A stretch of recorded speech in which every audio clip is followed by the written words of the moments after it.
সৈয়দ মোহাম্মদ আসলাম তালুকদার, যিনি বাংলাদেশের কিংবদন্তি মহানায়ক মান্না নামেই পরিচিত। মান্না ২৪ বছরের কর্মজীবনে ৩ শতাধিক চলচ্চিত্রে অভিনয় করেছেন। তার অভিনীত আম্মাজান চলচ্চিত্রটি বাংলাদেশের ব্যবসা সফল ও জনপ্রিয় চলচ্চিত্রগুলোর মধ্যে অন্যতম।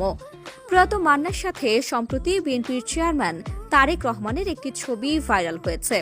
এই ছবি নিয়েই সিনেপাড়ায় উঠেছে ধূম্র বিশ্লেষণ। অনেকেই বলছেন, তবে কি তারেক রহমানের বন্ধু ছিলেন মান্না? চলুন বিস্তারিত জানা যাক। ছবিটিতে দেখা যায় তারেক রহমান হাসি মুখে তাকিয়ে আছেন মান্নার দিকে। নায়ক মান্নাও হাসি মুখে তারেক রহমানের সঙ্গে কথা বলছেন। একই সঙ্গে তারা হাত বাড়িয়ে কুশল বিনিময় করছেন। সেই ছবিটি এখন সামাজিক যোগাযোগ মাধ্যমে ভাইরাল।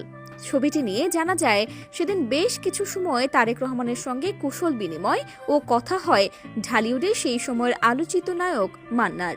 সেদিন মান্নার সাথে সাক্ষাৎকালে তারেক রহমান প্রশংসা করেছিলেন মান্নার। মূলত অভিনয়, দেশ এসব নিয়ে কথা হয়েছিল।